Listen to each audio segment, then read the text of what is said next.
Michoacán, honestidad y trabajo. Hola, ¿cómo están? Buenos días. Vamos a dar inicio a esta última sesión de esta semana dedicada a lo que es el talento de la Universidad Vasco de Quiroga. Vamos a darle la bienvenida al maestro Víctor Hugo Lemus. Maestro, bienvenido a la Secretaría de Desarrollo Económico y a la Academia de Michoacán. En esta ocasión, el maestro Víctor Hugo nos va a presentar el ABC en materia legal de lo que debe conocer el emprendedor para iniciar su negocio. Les voy a platicar un poco del maestro Víctor Hugo. Él es licenciado en Derecho. Tiene su maestría en Ciencia Política con especialidad en Diseño en Políticas Públicas. Es abogado litigante, asesor empresarial y exfuncionario federal responsable de áreas de emprendimiento. También es docente universitario por más de 19 años y coordinador de los posgrados en Derecho en la Universidad Vasco de Quiroga. Nuevamente, maestro, muchísimas gracias por estar aquí en las instalaciones de la SEDECO y por permitirnos aprender de usted en la Academia de Derecho. Encantado de estar aquí, muchas gracias. Le doy el uso de la voz. Muchas gracias. Bueno, pues muy buenos días a todos. Vamos a intentar aprovechar el espacio que nos abren para poder darle información, yo creo, mucho más práctica, la información útil que se necesita en este mundo del emprendimiento. La realidad es que el título de la información que yo traigo es particularmente matizado en tema legal. Sin embargo, me quise dar el lujo de dar un contexto mucho más amplio. Emprender, a veces desde la academia, a veces desde el ejercicio de cómo iniciar un negocio, cómo planear, formalizar una empresa, puede ser relativamente sencillo cuando se tiene, algunas personas dicen, el recurso económico, cuando se tiene el ánimo. Sin embargo, esto va mucho más allá. Y si bien es cierto, y yo lo aprendí a lo largo de los años, sobre todo con el contacto que uno puede tener con los empresarios exitosos, que se puede llamar así, dentro del ámbito nacional. Si bien es cierto, ellos dicen que la gran mayoría de esto es tenacidad, disciplina y a veces un poco apalancamiento financiero. Hay un cóctel de muchas cosas para poder tener un negocio medianamente exitoso y por ahí voy a partir.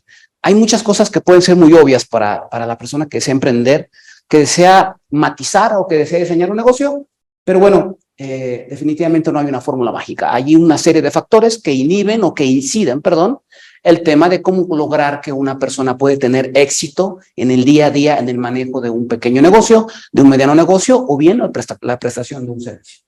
Entonces, sin más, como hacer un preámbulo general, me voy a permitir iniciar, como se dice coloquialmente, por lo básico.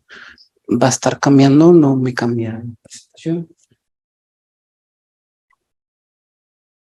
Bueno, hago como se me hizo el honor de que se me presentara. Tengo pues ya un poquito de tiempo en esto.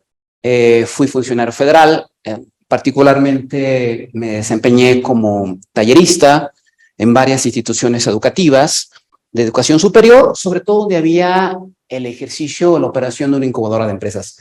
Y entonces a lo largo de los años hemos tratado de entender cuál es el fenómeno. Sobre todo hay un fenómeno lamentable, importante, la quiebra de un negocio. Una persona invierte un recurso económico y sobre todo invierte un recurso que a veces no es muy preciado, que es el tiempo, en iniciar una operación comercial dentro de los esquemas de la legalidad o de la formalidad, y por azar del destino, dicen algunos, yo más bien lo considero como un tema de falta de planeación, falta de percepción u olfato en el mercado, logran al final de cuentas dirimir o que su negocio se vaya a la quiebra.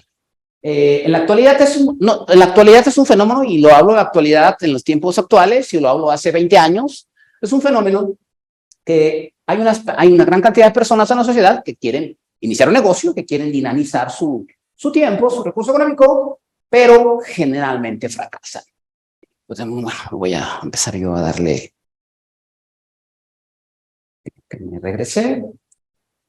Ok, en estos aspectos, generalmente el emprendedor tiene una motivación. La motivación a veces es un paso importante, pero el tema del fracaso generalmente viene aparejado con el emprendimiento, y voy a apuntar mucho en esto. Y la principal causa, digo, desde la academia siempre se le echa la culpa al tema de una planeación. Una planeación significa que no tuvo la asesoría contable, la asesoría legal, no conoció el mercado, no tuvo el olfato del mercado, no supo calcular sus precios, no supo defender su marca.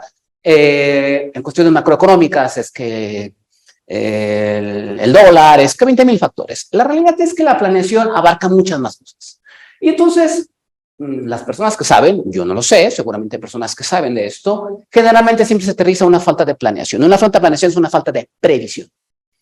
Pongo un ejemplo, ¿qué pasa con aquella empresa? Yo recuerdo el caso de un empresario que invierte una cantidad importante en una refaccionaria y bueno, lo que se le ocurre es contratar repartidores en moto.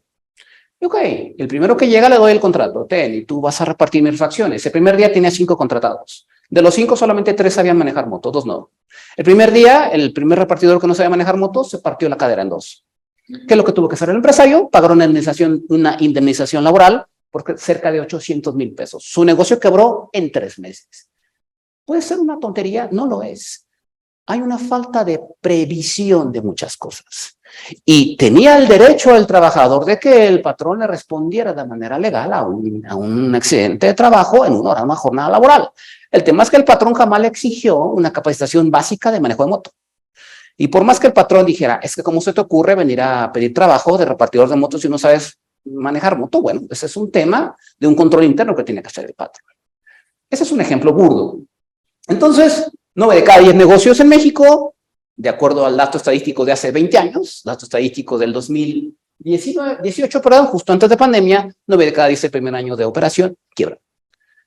Entonces, es una realidad, pues, real, lamentable, y este fracaso, insisto, tiene muchos factores. Esto es una recopilación, cuando tuve la oportunidad de estar como servidor público, de la gente que te va y te visita y te dice, bueno, pero realmente es importante hacer una planeación. Esto solamente es una recopilación de los argumentos, yo lo puedo llamar excusas, de lo que dice la gente para no planear. No, simplemente es una muestra. Recuerdo la frase de esto es una empresa muy pequeña, realmente no creo que necesite planear. No tengo tiempo de sentarme a planear, lo que importa es arrancar, generar dinero y vender. El éxito de las empresas es cosa de suerte, lo cual es completamente un error. No sé cómo hacerlo, es muy complicado. Conozco gente que tiene buenos negocios, mucha clientela, y hasta han puesto sucursales y ninguno de ellos planeó. Simplemente son buenos emprendedores y la planeación es una pérdida de tiempo. Esto son excusas, esto es relativamente verdad, pero generalmente es mentira. La planeación, insisto, no es un tema muy técnico, simplemente es ponerte a comprender tu mercado. Voy a poner un ejemplo muy burdo. Otro ejemplo real, en la ciudad de Morelia. Aquel empresario que invierte en vender llantas automotrices para motos, para vehículos, para tractores. Encuentra un local, bien, en una avenida importante en la ciudad de Morelia. Ok, pongo mi negocio, hago una inversión, pongo decanes afuera, pongo esos gusanos de aire, pero es una avenida donde no se puede estacionar los vehículos. Mi cliente potencial trae vehículo. Mi cliente potencial va a pasar de largo y no va a comprar llantas. Los que van a pasar es gente que anda a pie, que generalmente no tiene vehículo. Entonces es un error de olfato de mercado. Es un error tan sencillo que lo llevó a quiebra en 6 meses. Entonces, es esto. No es un tema no solamente de orden financiero académico, es un tema de olfatear tu mercado. Olfatear y utilizar algo que me acuerdo que le decía el director, no sé si todavía vive el director de Bimbo, el fundador de la empresa Bimbo, que decía, es simplemente utilizar lo que es la empatía. Si yo voy a la esquina, yo quiero comprar un pan con ciertas características, me pongo en la empatía de mi cliente. ¿Sí? Voy a hacer lo que sigue. Entonces, la planeación no es sinónimo de éxito, la planeación no es otra cosa más que una herramienta que me va a llevar a cabo, bueno, me va a arrojar, culminar, algo que se llama una plan de creación de una empresa. Cuando es un emprendedor, cuando hay una empresa ya consolidada y quiere crecer, se hace un análisis mucho más profundo de esto y yo lo puedo, simplemente una propuesta, en 4 pasos, 4 interrogantes básicas, se puede establecer, se puede cubrir en 6 pasos fundamentales. La primera interrogante fundamental, existencial, de un emprendedor es, ¿qué voy a hacer? ¿No? Y generalmente cuando es el paso tan importante porque la gente dice, bueno, tengo tiempo libre, tengo dinero. O ya no tengo trabajo y tengo algo que hacer. Y bueno, lo primero que se le ocurre es lo que se va a dedicar y eso generalmente es un error porque no es lo que a mí se me ocurra. Es curioso. También puede ser cultural. Por ejemplo, en Israel o en los Estados Unidos, los sistemas públicos dan financiamiento no al emprendedor que quiere abrir mercado, sino al emprendedor que ya tiene mercado. Voy a poner un ejemplo. Yo le presento un excelente plan de negocios al Estado, en México, por ejemplo, al Estado, entidad federativa, entidad federal, entidad municipal, quiero vender mariscos, quiero poner un puesto de mariscos y ya descubrí que en Morelia hay potencialmente tal consumidores y la mejor época es de calor y la mejor zona para abrir es la zona media alta para poner mi restaurante de mariscos y por tanto tengo ya previsto mi proyección de mercado y préstame para poner un restaurante de mariscos. La dinámica en Israel y en Estados Unidos es diferente. Ya hay una necesidad real de mariscos. No tienes que ir a convencer al cliente a que te venga a comprar. Ya está consolidado, ya está medido. Incluso ya hay una competencia que no se da abasto. Con ese mercado, entonces, como no hay falla, si yo pongo la tienda de mariscos en cierta zona, la gente me va a comprar. No voy a ir yo por el cliente. Es una dinámica muy diferente. Y esto lo voy a empezar un poquito a matizar poco a poco. Pero el qué voy a hacer, decía... no recuerdo el apellido el famoso capacitador de la empresa Yakult, espero no estar diciendo goles aquí, él lo decía bien claro, el 50% del éxito es definir realmente qué voy a hacer en base a un conocimiento de mercado, planeación, bla, bla, bla, bla, disciplina, bla, bla, bla. La gran mayoría de los negocios fracasan desde el primer paso. Segundo, ¿a quién le voy a vender? Y ya lo referí. No hay que ser mercadólogos para tener una respuesta en esto, hay que simplemente tener olfato de mercado. Pongo otro ejemplo real, tengo muchos, a lo largo de a veces la vida enseña muchas cosas. Recuerdo el empresario que vendía tacos. Bueno, pues tacos, ¿de qué? De cabeza. Va, entonces él me decía, bueno, pero resulta que en la semana en promedio llegarán, no sé, 20 personas acompañando a los consumidores de tacos que no comen carne. Y a esos no les vendo nada. Están yendo 10 o 20 personas a la semana sin consumirme porque están acompañando a los que sí comen carne. Y entonces se le ocurrió, bueno, vendo tacos y ensaladas. O sea, no es mi fuerte vender ensaladas. Lo que estoy haciendo es generar una especie de satisfacción en el cliente, en mi cliente y en el colateral. Y puede ser el caso que en alguna ocasión vaya una persona solamente a comprar ensaladas y no tacos. Estoy diversificando mi oferta en base a una necesidad detectada. Puede ser muy básico. Me dirán, bueno, si le vendo 20 ensaladas a las personas y realmente vendo 200 tacos, mi fuerte son los tacos. Sí, pero estoy cumpliendo todo una comprensión de mercado que me permite, pues, tener muchos márgenes, no solamente de ganancia, sino de presencia propiamente en el mercado. Me voy a adelantar hoy, perdón por los ejemplos, pero a veces los ejemplos nos pueden mostrar muchas cosas. ¿Por qué la persona que vende hamburguesas en una esquina, en un carrito móvil, tiene menos gente que los centros de las cadenas transnacionales que venden hamburguesas? Realmente si hacemos un estudio, no sé si se llame gastronómico, ¿qué producto está más rico? ¿Qué producto está más presentable? ¿El del señora que vende en el puesto móvil en la esquina? ¿O en la transnacional, que la carne tiene 6 meses de congelada y que la verdad tiene un sabor diferente? La diferencia es la experiencia. El de la esquina posiblemente no tenga cambio, no tiene estacionamiento. Si llueve te mojas, te sientas en un banquito en la calle. Generalmente puede haber perros rondando, puede haber inseguridad y el establecimiento tiene estacionamiento, baño, cambio, cajita feliz o juguete, tiene juegos, tiene imagen de comida. Ustedes saben que cuando van a caja ven la comida en una fotografía y no se parece absolutamente nada a lo que te sirven. Eso es comprender tu negocio. Obviamente la de la transnacional vale 3 veces más.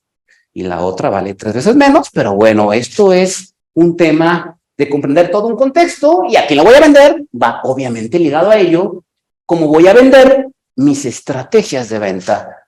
Luego se piensa que si yo hago bien las cosas y presto un servicio o si vendo un producto es sinónimo a le van a venir a comprar, lo cual es mentira.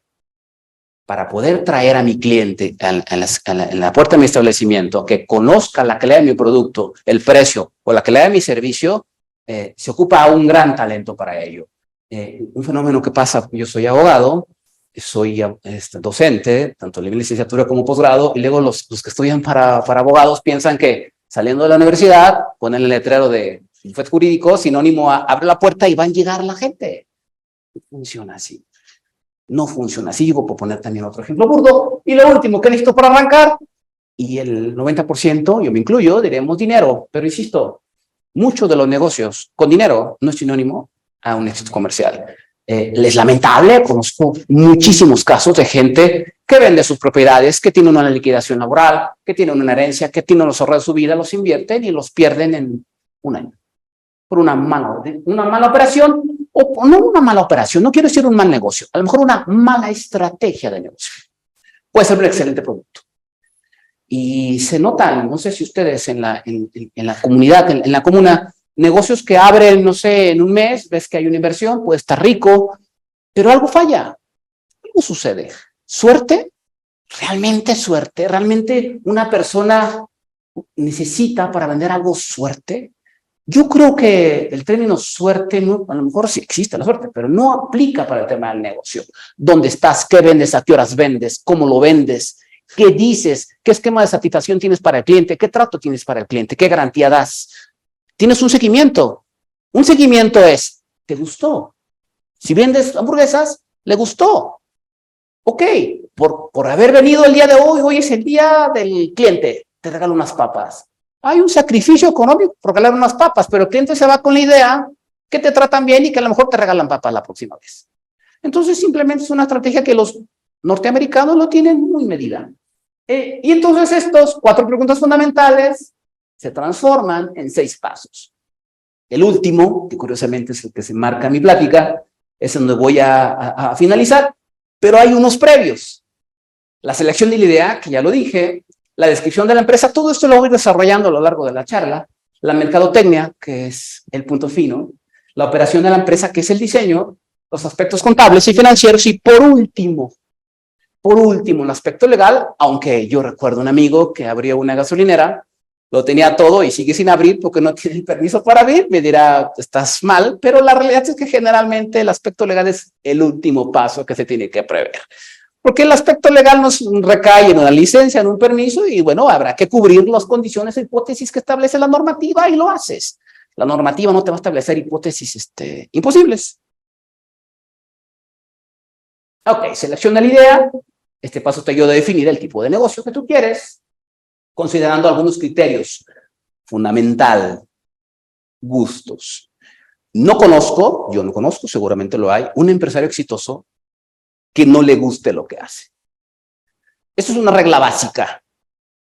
Si yo voy a vender mariscos, pues de alguna manera tengo que tener un gusto por la mercancía o el producto o el know-how. Eso es fundamental porque esto es como cuando los estudiantes de bachillerato van a elegir estudiar una carrera. Si sale de manera reflexiva y lógica, van a elegir aquella carrera que en teoría va de acuerdo a sus expectativas, personalidad, de todo su rubro. Cuando lo hacen así, a lo mejor costará más trabajo, porque sí conozco un ejemplo y ojalá no me vaya a colgar por esto. Yo conozco un magistrado colegiado de circuito que su padre lo llevó de las orejas a estudiar Derecho y está en la antesala de ser ministro. Digo, es el único caso que yo conozco de alguien que lo obliga a hacer una cosa que no y es exitoso, pero generalmente el tema humano es, para poder ser exitoso en algo, pues te tiene que gustar.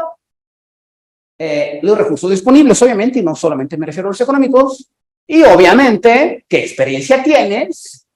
Generalmente se ocupan aliados en esto.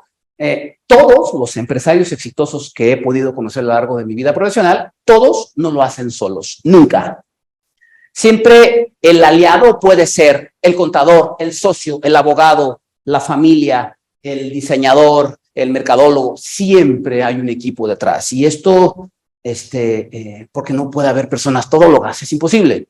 Si yo me pongo a emprender un negocio sobre computadoras, tendré a lo mejor algunas habilidades de otro tipo, pero las cuestiones técnicas no, y necesito una persona que te pueda apalancar en su conocimiento. ¿Cuál será tu ubicación? Que es fundamental, aunque ahora, después de la pandemia, el tema de la ubicación o del stock del servicio del producto ha cambiado, ha mutado. Ahora la venta por internet o por línea ocupa un espacio fundamental. Ya está regulado en México. A mí me tocó ver cómo hace muchos años el comercio electrónico no estaba regulado y tenías que propiamente esperar que la persona que le estás comprando te cumpliera. legalmente no había manera de poderlo hacer. Ahora estamos en un México mucho más moderno en el sentido, tus gustos, preferencia, que cuánto tiempo dispones, que también es fundamental. Yo conozco empresarios que dicen, a ver, necesito que me ayudes a poner una idea de negocio de 4 de la tarde a 9 de la noche porque es mi tiempo libre. Generalmente los negocios no es así. A lo mejor puede estar de 4 a 9 abierto, pero los negocios generalmente absorben mucho más tiempo del día. Sobre todo en tema de planeación y seguimiento, necesitas de otros recursos, además de los económicos, y con cuánto dinero necesitas. La terrible pregunta, ¿cuánto tienes? Sinónimo a qué pongo. A veces sí es un tema condicionante, pero no necesariamente es así. Entonces, si lo matizamos, si desmenuzamos cómo selecciono mi idea, pues hay muchas técnicas. Puedes socializar la misma, con amigos, con personas que tienen expertise en otras áreas comerciales, o puedes generar un sistema autodidacta de generar una investigación de mercado. Puede ser absurdo, pero ahora es mucho más moderno. A mí me tocó sacar mi visa para viajar a los Estados Unidos cuando decías una fila de la 1 de la mañana, y si empezaba a la 1 de la mañana, pues en la Ciudad de México no había nada, empezaba a llover y no sé de dónde salían los que te vendían paraguas. Se quitaba la lluvia, y luego empezaba a hacer frío y no sé dónde salían los que empezaban a vender chamarras. Amanecía y aparecían los que te venden tortas. Y ya aparecían los que te vendían bancos. Es decir, ellos estaban a la expectativa de la necesidad de mercado. Y entonces, en la fila, no te puedes quitar. Entonces, si te venden el paraguas a 200 pesos, generalmente lo compras. Entonces, es un poco agresivo, pero hay gente que tiene ese olfato. Entonces, la idea es reflexiva. ¿Quién me va a acompañar en este proceso para poder seleccionar lo que quiero hacer? Este es un ejemplo muy burdo, lo poníamos en el taller de emprendimiento. Nosotros damos una especie damos un taller de emprendimiento a todas las universidades y tecnológicos públicos en el estado de Michoacán. Estaba hablando hace 20 años. Y se ponía un ejemplo muy burdo a los estudiantes de esto. Haces como un mapa de qué quiero, qué es compatible con los objetivos. Aquí este ejemplo: ferretería, papelería, miscelánea, mercería y farmacia, por una necesidad que se veía simplemente por los sentidos o que se percibía por los sentidos, y haces una especie de puntaje. Digo, esto es muy básico. Creo que si vamos a hacer un emprendimiento un poquito más puntual, pues a lo mejor podremos obviar esto, pero es una regla. Aquí, insisto, no hay condiciones escritas. Podemos hacer una especie como de simulación de cuál sería el modelo de negocio o el giro de negocio que podría convenir a mis intereses, a mis necesidades y a mis fortalezas, sobre todo. Hay gente que es muy buena para vender. Hay gente que es muy mala para vender, pero muy buena para planear. Hay gente que es muy mala para planear, pero muy buena para producir. Hay gente que es muy mala para planear, muy mala para producir, pero muy buena para administrar, dirigir o vigilar. Aquí hay mucho, ¿no? Hay que encontrar simplemente el talento. Entonces, una vez que haces una especie de matriz de cuáles son las condiciones que tengo, las condiciones obviamente también de seguridad, las condiciones, muchos factores que inhiben de manera directa o indirectamente en la operatividad del negocio, pues sacas una especie de puntaje. Y bueno, en teoría, en papel, un tema reflexivo, es el negocio que más acorde a mi individualidad como persona, ya sea persona física o como persona moral, a nuestro conjunto de intereses. Hay que recordar que una persona moral es un conjunto de personas físicas que se unen entre sí bajo un objetivo determinado o determinable. Ok, 2. ¿Y cómo quiero mi empresa? Entonces es otra técnica. Tengo que empezar a arrastrar un esquema de planeación. ¿Qué diseño organizacional, qué diseño legal, qué diseño fiscal, qué diseño financiero quiero para mi empresa? Y sobre todo, ¿cómo me gustaría ver mi empresa en un futuro medible, en un futuro de 1 año, 2 años, 3 años, para poder establecer un esquema de crecimiento?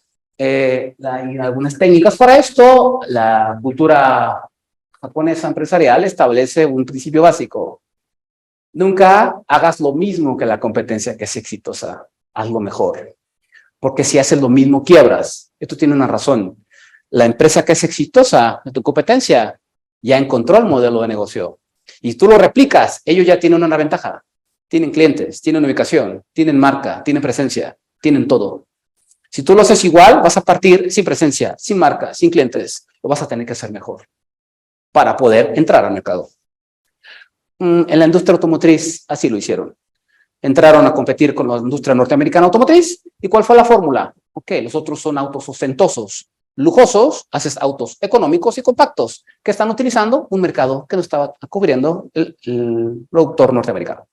Y poco a poco la industria japonesa desplazó el sistema o a la industria norteamericana. Eso es una realidad. Objetivos. El principio básico de aquello que no es medible no es controlable. ¿Y cuáles son sus objetivos personales y familiares? ¿Qué productos vas a vender? Y esto lleva un poquito más de reflexión. ¿A quiénes los vas a vender? Que esto es básico. Hay necesidad de tus productos y hay estrategias de venta muy agresivas. Si no hay necesidad de mi producto, la genero de manera artificial. Híjole, y hay mucha gente pues, poco reflexiva en esto. ¿Por qué se pone música ambiental en los centros de autoservicio? Para que la gente escuche música. ¿Por qué se pone música ambiental en un centro de autoservicio? Es una respuesta que los mercadólogos en psicología de consumismo te revelan. Lo que se tiene es que se ataca el inconsciente o subconsciente. Relajas a la persona para que pierda en alguna manera, en alguna medida, la capacidad de reflexión sobre el costo del producto.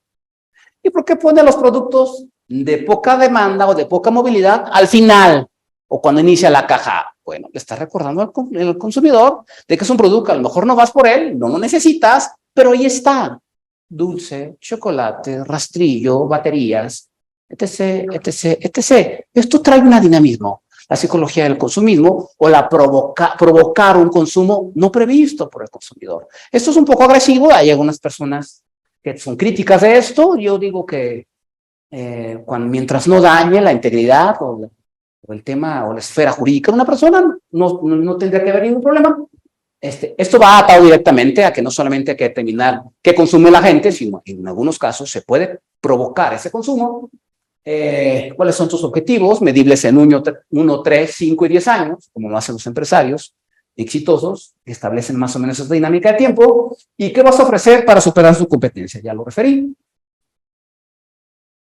Este es un ejemplo básico. Yo pongo una meta a un año y la meta a un año primero es seguir existiendo, vender y vender de manera constante. Aquel negocio que vende o que tiene fuerte de venta por temporadas generalmente quiebra. Me refiero a que el negocio, un ejemplo, esos espacios de moda, puede ser un restaurante, puede ser un club nocturno, no lo sé, que generalmente cuando abren tienen un boom, tienen una sobredemanda, tienen un gran masa de clientes, pero va pasando como el tema de moda, entonces su venta o su presencia en el mercado va disminuyendo y generalmente tienen una vida de 1 o 2 años.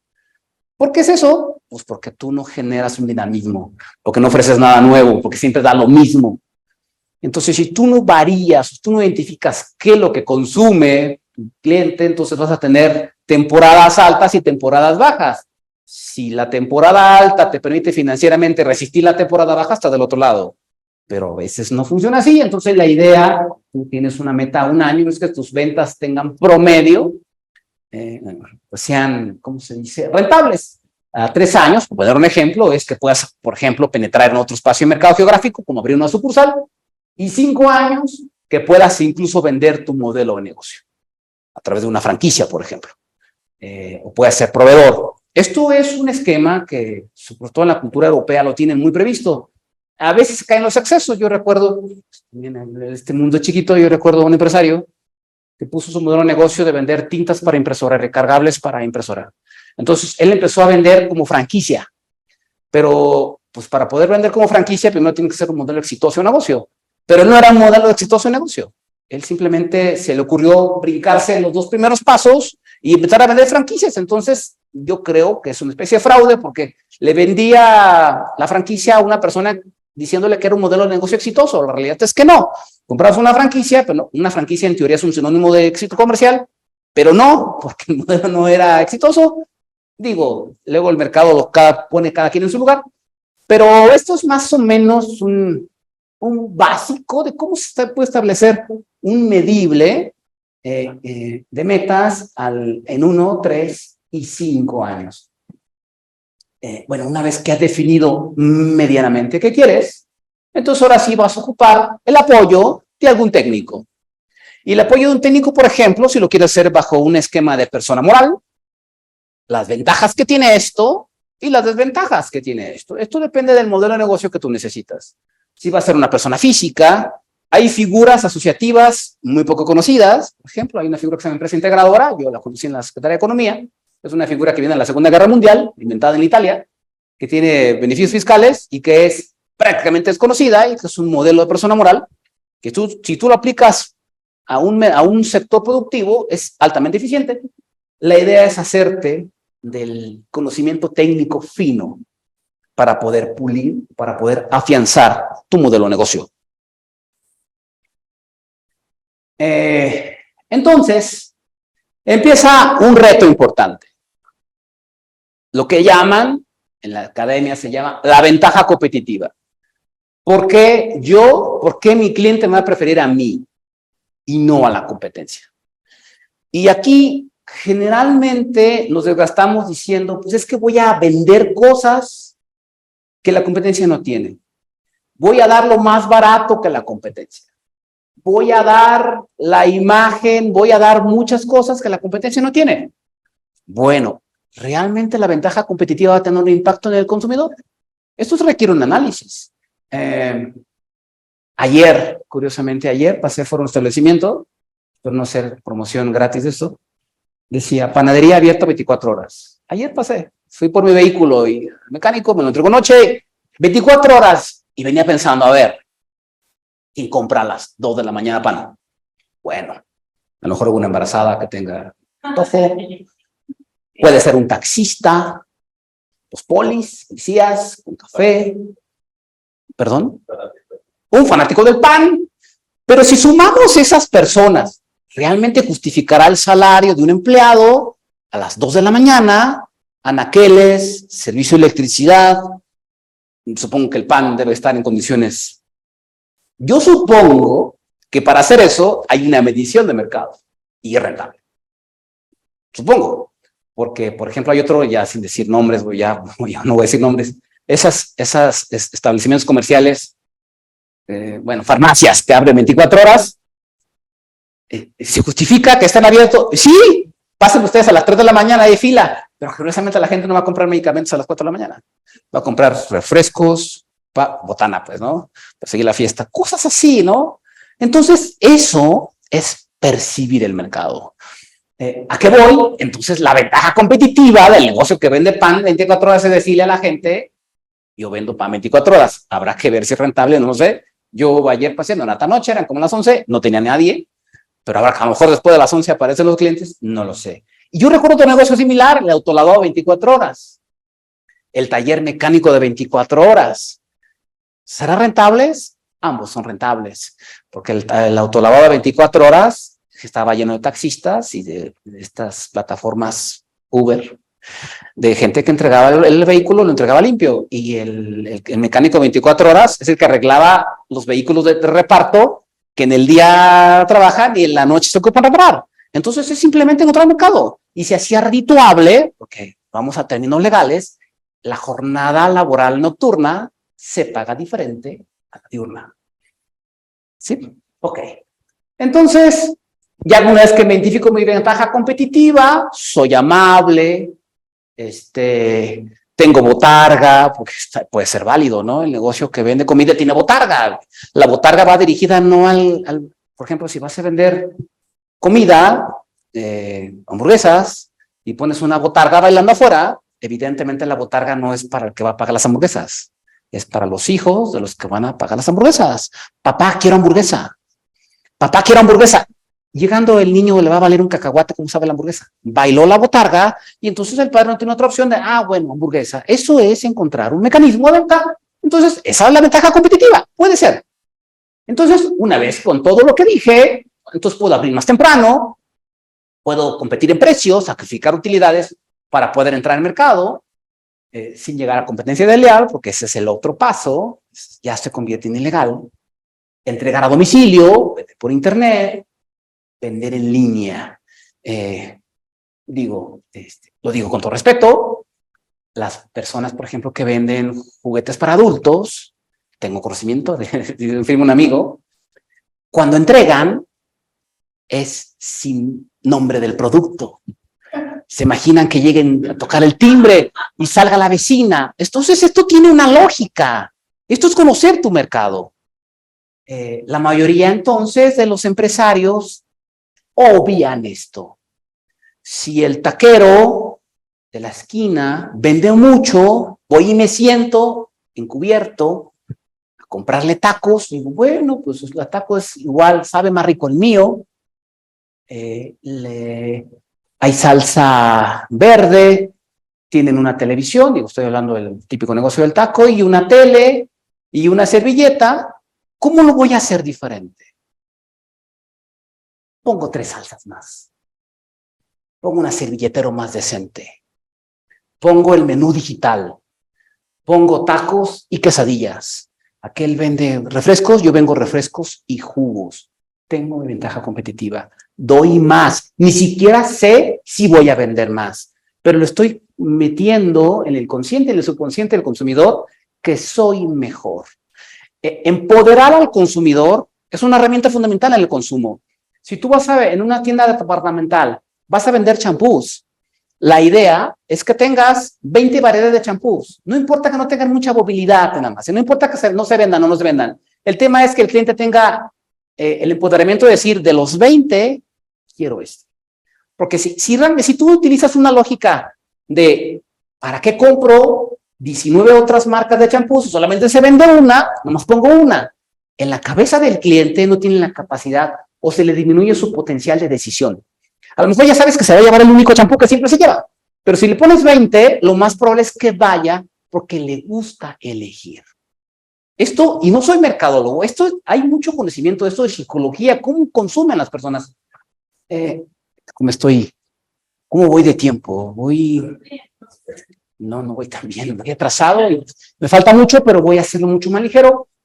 Entonces, el punto fino es que voy a identificar a mis clientes. ¿Y cómo lo identifico? No por su nombre, obviamente.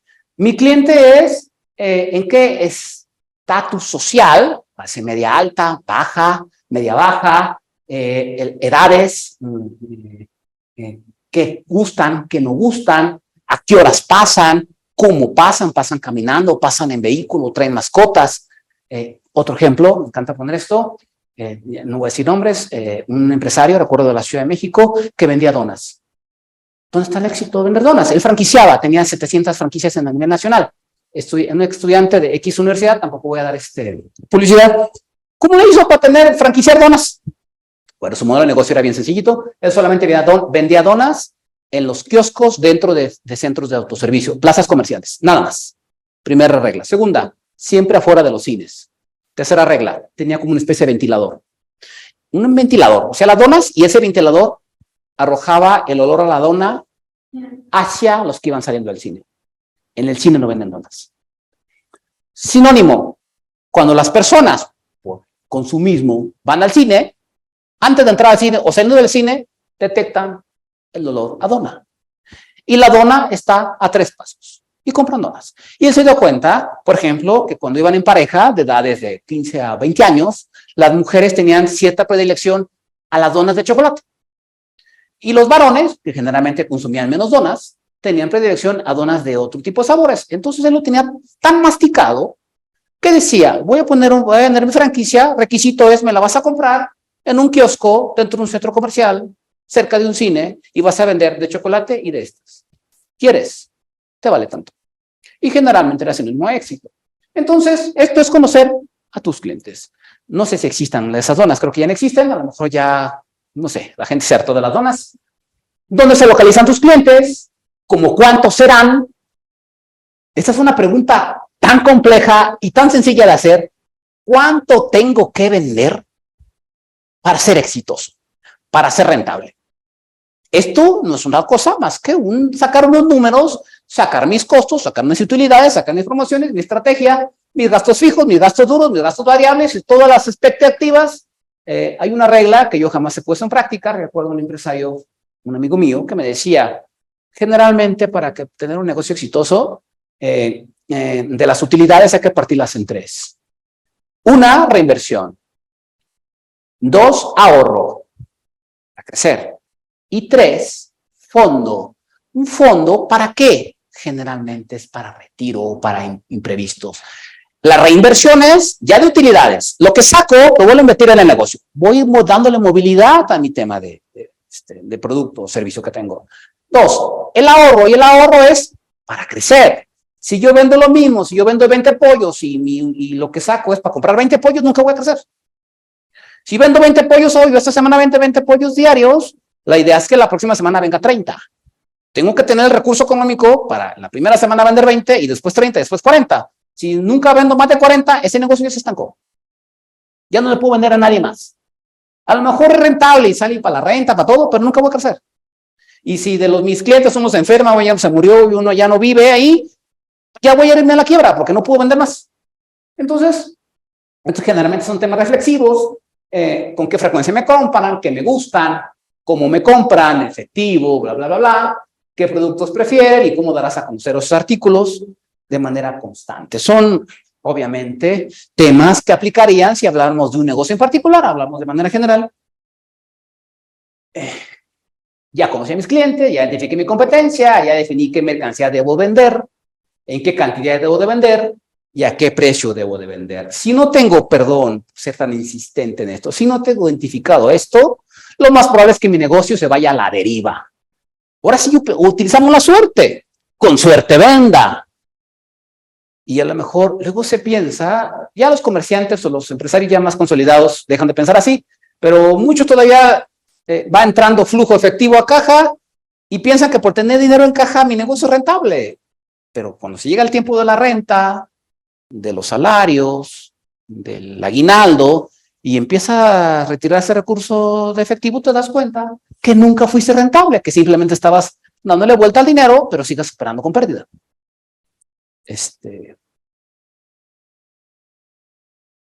Ok, y esto se puede utilizar encuestas, sondeo de mercado, muchos, ya no voy a entrar mucho en detalle, porque creo que ya vamos un poco desfasados en tiempo. La idea es conocer, percibir a tus clientes y sobre todo, cada vez el sector de consumo es mucho más exigente. Yo creo que cada vez exigimos mejor calidad, mejor precio, mejor atención, garantía. Bueno, cosa tan obvia. Vas a comprar un artículo, no sé, a una boutique, por ejemplo, o no sé, a un negocio, y no tiene baño. O sí tiene el baño, pero es un baño que solamente es para los empleados, porque luego no les gustan, o el dueño no le gusta prestarlos, porque luego ya saben que luego hace gente destrozos con el baño. Y entonces, para evitar negar el baño, le ponen descompuesto, ¿no? Pero ves que la empleada se mete al baño. Entonces, ese tipo de detalles hacen que el cliente se sienta menospreciado y hacen que el cliente pueda, cuando tenga oportunidad, de cambiar. No importa que el producto sea bueno. Si tú no le das un esquema cada vez más de satisfacción al cliente, generalmente provoca ese tipo de cosas. La competencia, esto siempre es un problema. Realmente es importante estar basando mi crecimiento de operación en mejorar lo que hace la competencia. Realmente yo vivo, existo y opero tratando de imitar o mejorar la competencia. Esto depende mucho de las expectativas de cada quien. Yo digo que no. Es como las marcas automotrices. En mi competencia sacó vehículo que adentro le cambias los tonos de luz. Le puedes cambiar a verde, rojo y azul. Y como la gente me compró, entonces yo lo voy a hacer. Le compro a él, entonces yo lo voy a hacer. ¿Realmente es tu operación va encaminada a lo que hace o deja de hacer la competencia? Mi respuesta es no. Tú tienes que tener tu propia dinámica, tu propio mecanismo de tu ventaja competitiva y tu propio sello de cómo vendes, por qué vendes y por qué los clientes te van a comprar. Aquí hay un ejemplo, no sé si se alcance a notar. Las sandías cuadradas se producen, creo que en Puebla. ¿Por qué son las sandías cuadradas? Porque están más bonitas. La realidad es que recuerdo que se ponen como en un costalito, y ahí va creciendo y se hacen cuadradas para poderlas llevar de manera más fácil a Asia. No traje imágenes, pero los mangos, esos grandotes, no recuerdo cómo se llama, el petacón, el grandote, el término técnico, no recuerdo. El Heidi, petacón, no sé cómo se llame. En Japón se vende, en Japón se vende como producto, como alimento, y se vende como regalo. Como es un producto exótico en Asia, pones, y yo conocí a un productor de estos, en una caja transparente de acrílico, lo pones en un cojín de terciopelo, y entonces haces una campaña de mercadotecnia para que los jóvenes de 14 a 20 años en Japón, a la novia, cuando le querían pedir que si querían ser su novia, lo regalaban el mango en una cajita de cristal, y entonces venía un instructivo de cómo partir el mango con un cuchillo, y entonces era todo una éxtasis gastronómico, y cada mango valía $40. Si yo produzco mangos en la región de Tierra Caliente, dirán, no, pues si yo tengo 20 toneladas ahí en los árboles, pues hace cuentas, ¿no? Por $50. No funciona así. Es vender el modelo de negocio que te va a comprar. Entonces el mango se vende como un producto de experiencia más que como un alimento. Es como el chocolate, ¿no? El chocolate ya saben que libera ciertas sustancias químicas. Vender chocolate no tiene ciencia. El contexto de cómo vendes el chocolate es la ciencia, ¿no? Bueno, ya no voy a entrar mucho en detalle, yo creo que ya lo vi, hay muchas cosas que se pueden hacer, productos gancho, los temporada de los productos, el producto que tiene mucha movilidad, primeras entradas, primeras salidas, el producto que quiere dar más movilidad, le pones a la vista al público. Tengo carnicería y no tengo idea de cómo se llaman las partes de los cortes finos, pero hay una parte que no se vende mucho, pues la pones en oferta, y no porque esté la carne echada a perder, sino porque no te mueve, y entonces, digo, voy a develar un secreto de los carniceros que me confesaron, pero la carne que no tiene hecha movilidad, pues la mueles y la haces chorizo, entonces ya se vende, ¿no? Entonces simplemente tener olfato o astucia de cómo vas a colocar tus productos y darle la mayor movilidad posible por temporadas, etc., etc. Y cómo vas a traerlos, el uso de colores. Si yo voy a poner una dulcería, obviamente voy a tener que omitir colores negro, gris, blanco, y voy a tener que meter colores pastel, rosa, bla, bla, bla, bla. ¿Por qué? Porque vas a un cliente, vas a un objetivo. Y esto es simplemente conocer tu mercado, iluminar el espacio, el tamaño de la puerta importa. Hay muchos aspectos que el consumismo inconsciente mandan a la hora de decidir. Ya no voy a entrar tampoco en detalles de publicidad. ¿A qué precio? Esto trae toda una dinámica y ojalá no me cuelguen los financieros en esto, pero es muy sencillo. ¿Qué tanto quieres? O sea, ¿qué tanto estás dispuesto a sacrificar en utilidades para darle permanencia a tu negocio? Hay una cosa muy cierta, y me tocó a mí verlo como funcionario. Generalmente el empresario que está en un proceso de crecimiento, que tiene un negocio exitoso, pero que está en un proceso de crecimiento, generalmente omite, por ejemplo, comprar vehículos caros, porque realmente es un recurso que está parado, es un recurso que no tiene movilidad. Realmente el empresario que tiene necesidad o que compra un vehículo caro es porque su negocio ya está consolidado, ya no está en un proceso de crecimiento crítico constante. Ya el dinamismo del negocio te da para tener ese tipo de recurso que está parado, que es un tema de uso personal, es un tema de placer. Y generalmente cuando un empresario está en un proceso de operación en crecimiento, tiene algunos sacrificios que hacer. Y entonces, bueno, regresando, el precio es igual a costo del producto más la ganancia que deseas tener. ¿Y qué servicios tengo que cubrir? Caray, qué bueno que no sea el único que esté refiriendo a esto. ¿Cuánto vas a pagar por las mercancías? ¿Cuánto deberás vender al mes para obtener las ganancias? ¿Y qué ganancias desearías tener en el mes? Pasamos a rubros un poquito más técnicos. La ubicación del negocio, los arreglos visuales que tengo que hacer, qué equipo voy a necesitar. Generalmente la tecnología, las herramientas tecnológicas nos facilitan mucho la operatividad, mobiliario, acomodo de mercancías, anuncios, quiénes te van a ayudar, cómo vas a conservar ese mobiliario. Hay luego una operatividad mobiliario que necesita altos costos de mantenimiento, habrá que preverlos. La ubicación, esto es un tema que, insisto, ya después de la pandemia, sobre todo después de la pandemia, ha tenido una transformación. Cómo se venden los productos. Ahora la venta en línea ocupa un espacio que no ocupaba. Ya en Europa y en los Estados Unidos, en algunos países de Asia, ya era muy común, pero bueno, incluso en Japón según recuerdo una estadística que leí hace 3 semanas, cerca del 60-70% de los productos que se consumen de manera cotidiana en Japón ya no son productos que están de manera física, es decir, la virtualidad o los esquemas o las tiendas en línea es una constante en ese tipo de economías, y esto obviamente te trae ahorros. Como empresario no tienes que pagar un establecimiento, gastos fijos, empleados, gastos de almacenamiento, etc., etc., etc. Pero bueno, depende obviamente del tipo de producto o servicio que tú puedas prestar.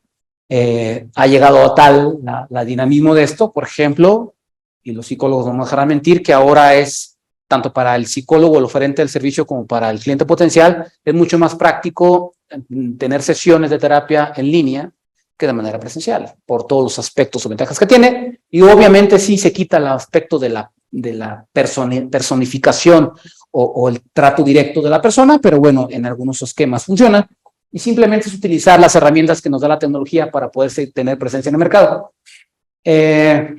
Bueno, el inventario inicial es un tema también muy importante. Yo voy a arrancar, voy a poner a la dulcería, ¿y qué tengo que comprar? ¿Todos los productos están en el mercado? Es imposible, no es viable. Yo tengo que arrancar primero, ya tengo que tener identificado mi mercado. Un ejemplo, voy a tener una dulcería cerca de una escuela. Y entonces, esta es una pregunta que sí tiene cierta lógica. ¿Quién será mi cliente potencial o mi principal cliente? ¿Los niños? La respuesta es no. Mis principales clientes, si una dulcería cerca de una escuela, de un centro educativo, serán las personas que revenden los dulces adentro de la escuela, la cooperativa, las personas, las señoras o señores que venden los productos afuera de la escuela. Esos son mis principales consumidores. Y los principales productos que consumen los niños serán, lamentable, frituras, churros, bla, bla, bla, bla. Entonces, yo tengo que tener identificado cuál será mi mercancía de mayor movilidad. Y si yo tengo un dulce que sea caro y estoy en una zona media baja, pues entonces, o los niños solamente van a comprar después de la escuela, que ya no traen dinero, entonces mi producto ahí se va a quedar. Va a ser, con suerte, que mi producto caro se venda. Entonces, esto es una falta de olfato de mercado. Entonces, mi inventario inicial va directamente ligado a que yo identifique mi cliente, mi dinamismo de venta, la capacidad que tenga el cliente de poder consumir, la frecuencia, etc., etc. Y la variedad de artículos, como ya lo dije, es fundamental darle el poder al consumidor para que pueda elegir, pero simplemente la variedad de artículos va directamente ligado, insisto, a cuál es el mercado que yo identifiqué. El ejemplo del que vende las llantas. Ya abrí mi negocio de llantas, deben de saber que hay llantas que tienen mucho más movilidad que otras. ¿A qué responde esto? A que en el mercado automotriz hay vehículos que se venden más que otros. Entonces le voy a dar preferencia a las llantas o al tipo de llantas que usan los vehículos que más se venden en el mercado. Y no a llantas que tengan poca movilidad. Esto es simple lógica que a veces nos cuesta mucho trabajo entender. Los proveedores es un tema toral. El crédito o el financiamiento que me puede dar un proveedor es una palanca de desarrollo en un tema comercial. A lo mejor yo no tengo el recurso económico suficiente para poderme hacer de la mercancía o del stock necesario. Muchos de los proveedores te financian. Ok, pero ¿bajo qué esquema? Generalmente los proveedores te dan financiamiento bajo ciertas aristas. Número 1, la movilidad del producto. Yo como proveedor no te voy a financiar para el arranque de tu negocio si no me garantizas una movilidad mínima de un producto. Y para poder garantizar la movilidad mínima o consumo mínimo de un producto, tienes que tener las estrategias para poder movilizar ese producto. Si soy proveedor de, no sé, de ropa deportiva y te voy a financiar, lo más viable es que el proveedor, para poderte financiar, te pida la movilidad de cierto artículo para poder garantizar que le vas a pagar. Si tú me consumes tantos artículos al mes, sinónimo a te financio. No tiene la capacidad operativa y de ventas para mover ese producto, no te financio, porque existe un gran riesgo de que no me pagues. ¿Sí? Entonces, y además, la formalidad del proveedor. Yo ofrezco un producto, tengo un catálogo del proveedor, soy intermediario. Los clientes me piden un producto de catálogo y el proveedor no me lo da, por muchas razones. Escasez, deficiencia logística, variación del precio, negativa de 20 cosas. ¿Quién es el que queda mal? Yo como intermediario. O sea, el cliente dirá, tú eres el que me vendes. No importa si el proveedor te pone o no te pone la seriedad de vida. Entonces, ¿esto cómo se corrige? Soy abogado con un contrato. Porque si el proveedor no cumple el compromiso comercial, plasmado en un contrato, lo demando. Y dirás, ¿eso me trae un beneficio como intermediario? No, pero al menos me subsana una merma económica que me provoca que perdí un cliente, o a su vez yo firmé un contrato con un cliente, entonces a su vez me convierto en sujeto a ser demandado. Entonces, en Europa y en los Estados Unidos, prácticamente todo el sistema de proveeduría va enmarcado a través de una figura contractual. Esto da transparencia. Los productores, por ejemplo, de productos en fresco del estado de Michoacán, que tienen que llevar el producto en una semana, semana y media a los Estados Unidos para garantizar más o menos su frescura. Lo importante, ¿y qué pasa si en la aduana, en la frontera, en la carretera, lo que sea, hay un suceso que retrasa la colocación del producto en los anaqueles en los Estados Unidos? Es más grave para el productor quedar mal con el consumidor final, porque hay un contrato de por medio, a que el producto se eche a perder. Yo recuerdo el caso de un productor aguacatero que decía, para mí no me importa el camión que tengo detenido en la aduana.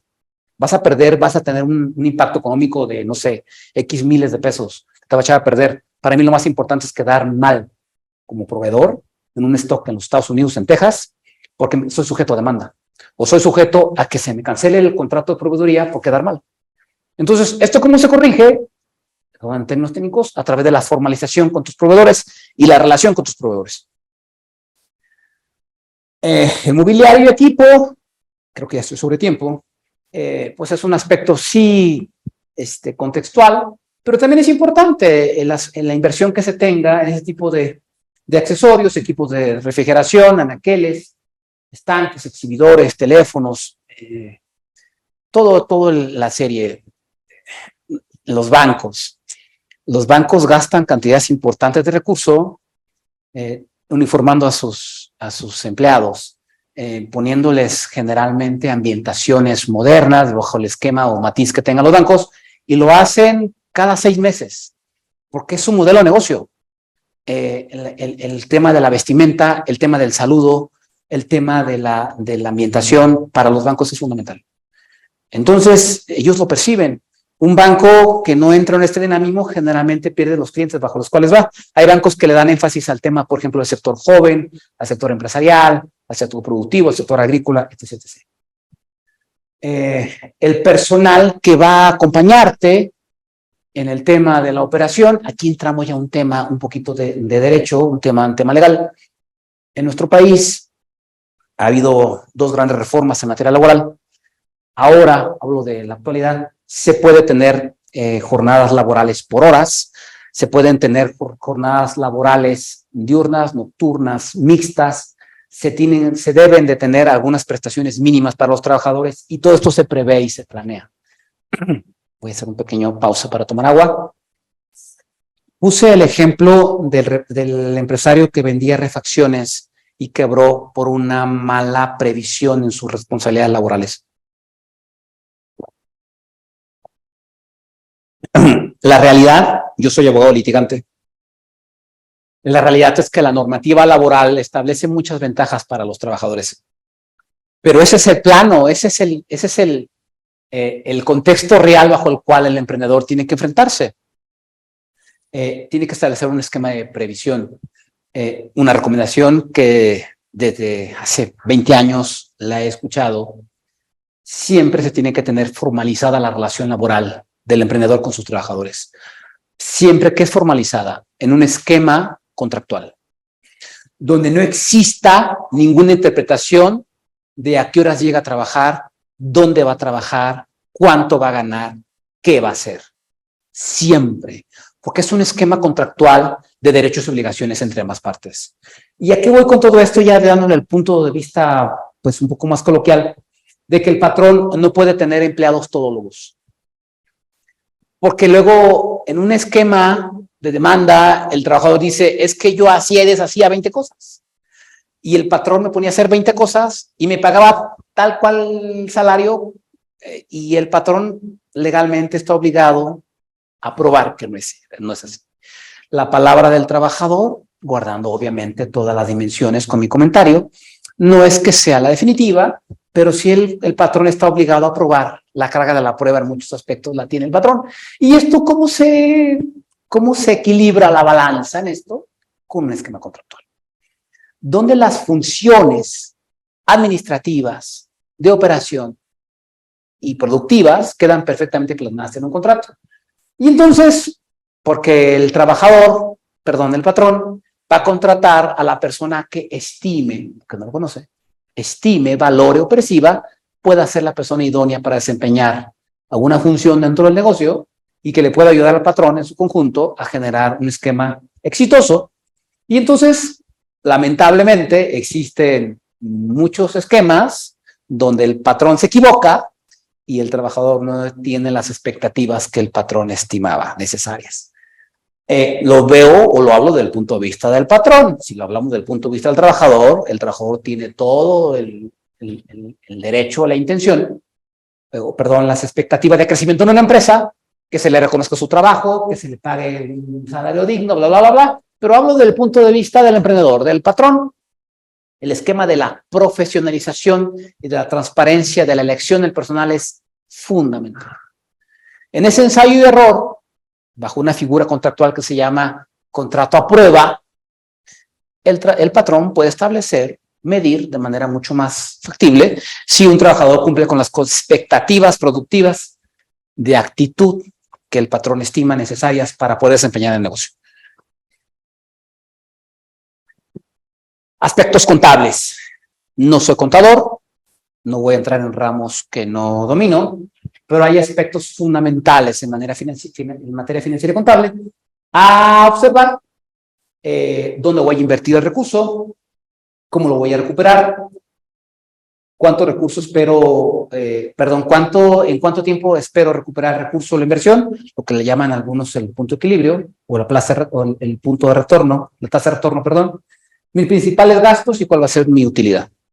Los gastos pueden ser variables y hay que establecer una previsión de todos aquellos gastos no previstos. Para eso les recuerdo que les decía, lo que me decía un amigo empresario, que la utilidad habría que repartirla en 3, precisamente para siempre nunca estar desprevenidos en temas de operatividad. Llevar una contabilidad básica, no se ocupa ser contador para llevar una contabilidad básica. Incluso cuando yo trabajaba en la Secretaría de Economía había un manual, seguramente todavía por ahí está en línea, de cómo llevar una contabilidad básica. ¿Cuándo vendí? ¿Cuánto lo vendí? ¿Y cuánto me costó? Digo, es una contabilidad muy básica. Aquí viene un ejemplo muy burdo, pero es fundamental porque si no sabemos cuánto vendemos, qué vendemos en el día, es imposible tener un control mínimo de mi negocio, sin llegar a temas de contabilidad técnica. Este es un ejemplo, insisto, de cómo se puede establecer antes creo que ya no existen los librotes esos de contabilidad, yo los conocí, pero era muy básico, vendí hoy 5 pollos de a 100 pesos, cada pollo me costó 80 pesos, los gastos, no miento, 50 pesos, si no, no será redituable, 50 pesos el pollo, el gas, el aderezo, la iluminación, el empleado, todos los gastos inherentes, 30 pesos, mi utilidad es de 20, es mi utilidad, o sea, no le metemos los gastos fijos, renta y 20 cosas, hay que sacar con un lupa esto, y eso es un ejemplo muy burdo de cómo se puede llevar una contabilidad básica de esto, y entonces yo tengo que saber que si le tengo utilidad de 20 pesos por cada pollo, ¿cuántos pollos necesito vender al día para poder pagar la renta al fin de mes? Si yo pago la renta al fin de mes con los pollos que vendí los últimos 3 días, estoy frito, porque mi negocio está en quiebra. Yo voy a agarrar el dinero de 27 días del mes para otra cosa, para comprar pollos y para otra cosa, y salarios, y faltan 3 días para que llegue el pago de la renta del local, y utilizo los 3 días de venta del pollo para pagar la renta, mi negocio está quebrado. No soy financieramente rentable. ¿De dónde voy a obtener el dinero? La pregunta siempre obligada, pues generalmente a través de un crédito, recursos propios, de proveedores, de una caja de ahorros, bla, bla, bla, bla. ¿El dinero es un elemento fundamental? No. No. Siempre me dicen, si no tengo dinero no puedo emprender, te la compro. Te doy el dinero y no es sinónimo que va a ser rentable. El dinero es un apalancamiento, es un ingrediente importante, pero no es el más importante. Y así muchos casos de gente que invierte su recurso o consigue un crédito, obvia muchas cosas y generalmente el recurso se diluye en salarios, en gastos fijos, en proveedores, en lujos, en 20 cosas. Y esto es una bola de nieve. 6 meses el negocio va en picada. Porque eso es un efecto completamente inercial. Hay que establecer la previsión de gastos, ya lo referí. Yo tengo un negocio que, no sé, es una agencia de viajes, necesito una computadora, necesito un local, necesito un empleado, internet, y no preveo que el internet tiene esquemas de subir, o que la computadora como mantenimiento, yo no preveo esos gastos, son gastos inesperados. Mi esquema de ventas no es fluctuante, siempre está estable, pero no tiene picos de utilidad, y entonces lo que voy a hacer es que cuando se componga la computadora, le voy a sacar de mi recurso. O ya me subió el internet 50%, 100%, y no vendo más, no tengo un esquema de previsión. La utilidad que yo sacaba, no la ahorraba, simplemente la reinvertía. Sacaba de la agencia de viajes, pagaba el trabajador, pagaba el internet, y ya, y lo demás me lo quedaba yo como utilidad. Se descompone la computadora, no tengo recursos. Entonces, esto es un tema de previsión. Por eso, cada vez que yo escuchaba a este empresario, un ingeniero que decía, te repito, la utilidad pártela en 3. Es que tengo 100 pesos de utilidad hoy. Realmente tienes 33, no 100. No, es que ya pagué. No, tienes 33. Porque los otros recursos los vas a ocupar en algún momento. O vas a crecer o vas a cubrir imprevistos. Las obligaciones fiscales, el SAT, tengo buenos amigos funcionarios, saludo a algunos en el SAT, pues obviamente, lo voy a decir, un amigo del SAT decía, es que nosotros no nos quieren en la familia, decía, no somos muy queridos en la sociedad porque hacemos el trabajo que a nadie le gusta, pero bueno, tenemos una obligación en todas las partes de este planeta, tenemos la obligación de poder aportar al fisco. Y entonces, pues tenemos que alinearnos a la normativa que establece la Secretaría de Hacienda, en este caso, a través del sistema de administración tributaria, con algunas obligaciones fiscales. Seguramente ya mis compañeros en días anteriores han hablado de esto, pero bueno, el tema de llevar una contabilidad es fundamental. El tema de facturas y la formalización de esto es fundamental. Voy a obviar todo esto. ¿Quién te va a llevar las cuentas? Sugerencia, a pesar que podamos bajar un manual gratis de Secretaría de Economía de hace 20 años, eso es una contabilidad básica. Tenemos que responder a los nuevos esquemas de tributación a través de facturación electrónica. Es sinónimo a contratar un prestador de servicios llamado contador. Yo sugiero, se van a quitar muchos dolores de cabeza. El orden fiscal es fundamental, porque una multa, un crédito fiscal, una visita domiciliaria, un embargo, te puede generar incluso la quiebra. Y esto no es por satanizar al órgano fiscalizador, la autoridad tributaria. Eso es su trabajo y esa es la ley. La idea es tener un orden para poder establecer esquemas no que condenen a tu negocio a un fracaso o una quiebra. Y lo último, ya creo que es para matizar, ya me pasé bastante, creo, 10, 15 minutos, el tema legal. Y no voy a hablar de un tema legal, ok, ya llegaste después de tantas palabras en esto. Bueno, vamos a hablar de temas legales, definamos de qué tipo de negocio. Un ejemplo, voy a poner un autolavado. ¿Qué necesito? Ahorita voy desglosando. Bueno, para poner un autolavado necesito primero la autorización de apertura de negocio comercial del municipio. 1. 2. Voy a manejar residuos, lo que es líquidos, al alcantarillado, entonces también la descarga de aguas. 2. El primero es la entidad municipal, el otro es una entidad local. 3. Voy a contratar a trabajadores, alta en el Seguro Social. Entonces, ahí hay un esquema muy regulado. Okay. Autoridad municipal, estatal y federal.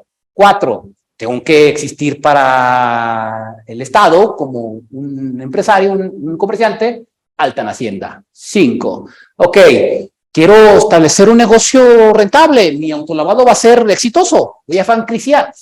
A lo mejor voy a registrar mi marca como modelo de negocio, no sé, autolavado al Patito.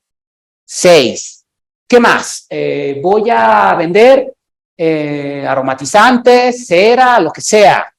Contrato con proveedores. 7.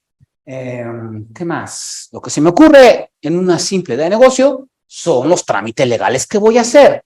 Vamos a resumirlo esto. ¿Cuáles son los trámites completamente obligatorios, mínimos? Voy a brincarme el primero, el alta en la Hacienda. Esto es lo que se llama la formalidad y la informalidad. Es como si un niño nace y no se le registra en el registro civil, no tiene acta de nacimiento. No voy a decir que es informal, pero no existe jurídicamente para el Estado. Existe jurídicamente para el Estado, alta en Hacienda.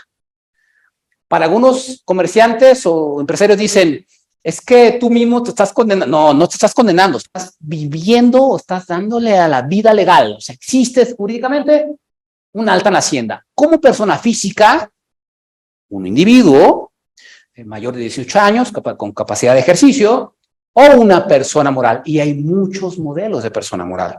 Hay personas morales mercantiles, personas morales civiles, hay la figura de empresa integradora, hay la figura de clúster, hay figura de asociación en participación, que es una figura civil, hay figuras agrícolas, sociedad de producción rural, hay muchas figuras jurídicas para poder tener presencia jurídica en una actividad comercial.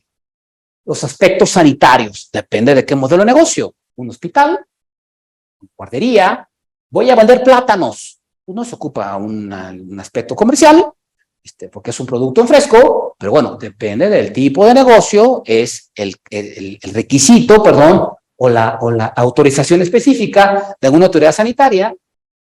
Los aspectos administrativos o gubernamentales, la licencia mercantil, voy a tener un giro de venta de licor, entonces una licencia comercial con ciertas características. Voy a tener un restaurant bar, pero los sábados va a cantar un trío. Hay una regulación de los niveles de sonoridad. Hay un tema, 20 cosas. Entonces, por eso lo quise universalizar, porque si me dicen, no, oiga, pues va a hablar de requisitos legales, ¿qué tipo de negocio tienes? Y esto a ver si no, el ayuntamiento no me cuelga, voy a vender perros. Digo, perros, pastor alemán, ok, es un giro de negocio especial. Yo soy abogado y hay un principio que siempre le decimos a los jóvenes que estudian, sobre todo en la licenciatura, y esto opera para todos los emprendedores. Perdón que lo diga aquí en una institución pública. Lo dirá la autoridad, pero la autoridad solamente puede hacer lo que estricta y literalmente le dice la ley. Si la autoridad dice, voy a vender tacos de borrego, por ejemplo, y la autoridad me dice, el municipio me dice, de borrego no, de res, lo siento. Si en la normativa la autoridad no tiene facultades para impedirme vender cierta cosa, por más que me lo pida, diga y mande, no se puede hacer, porque la autoridad violaría la ley. Entonces, recapitulando, la autoridad solamente puede hacer lo que específicamente le dice la ley, y en sentido contrario a eso le decimos los abogados, todo lo demás podemos hacer todo aquello que la ley no me lo prohíba.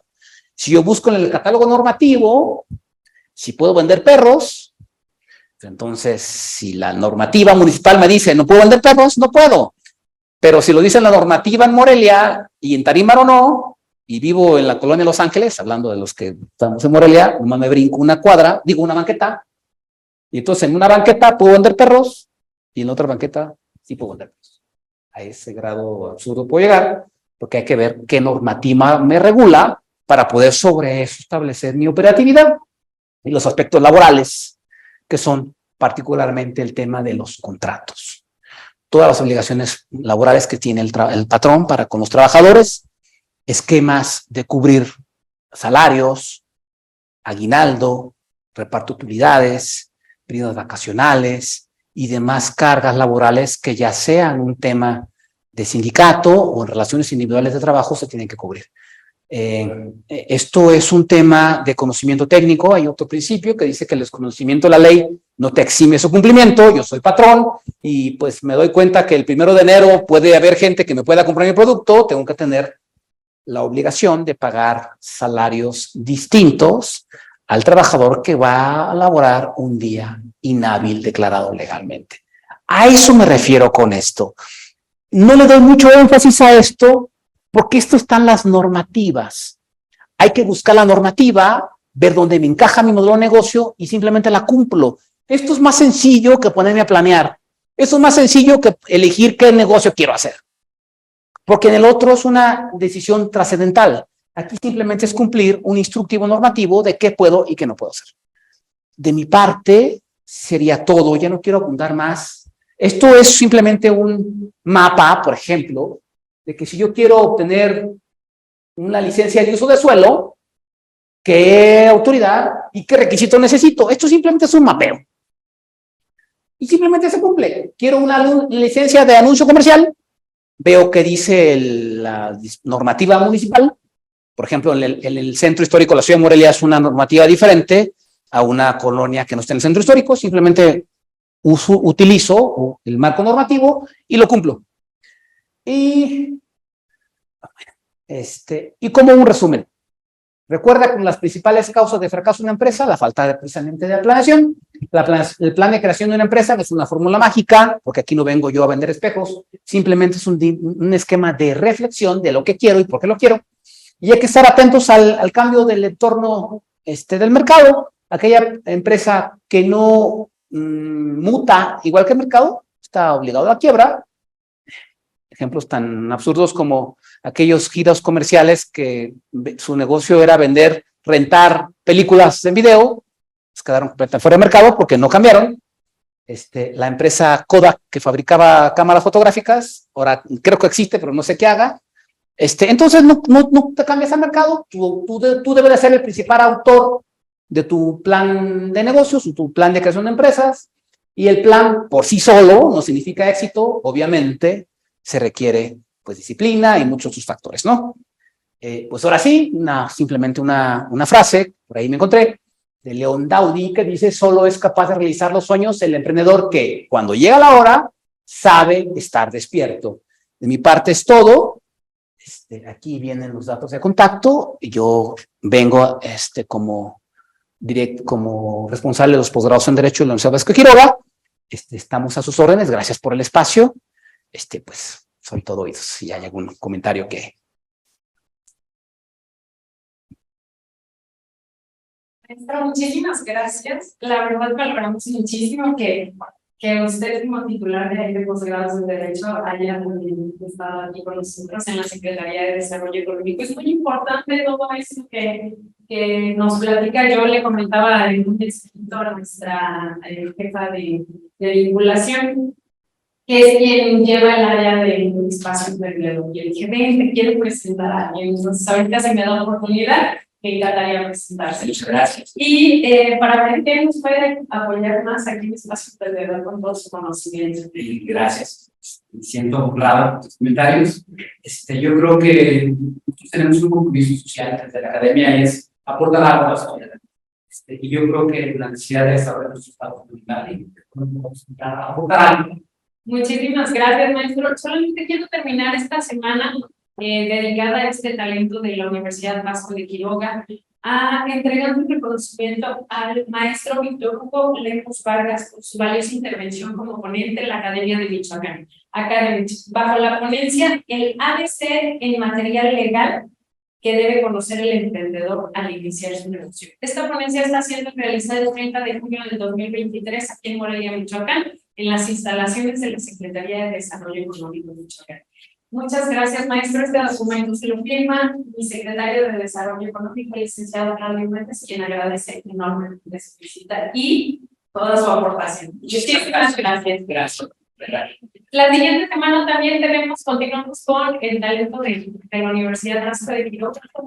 ¿Cómo denominamos la siguiente semana? También como talento de la Universidad Vasco de Quiroga.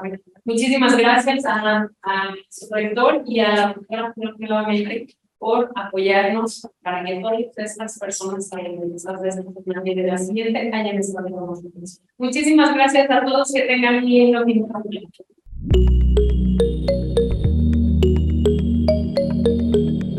Michoacán, honestidad y trabajo.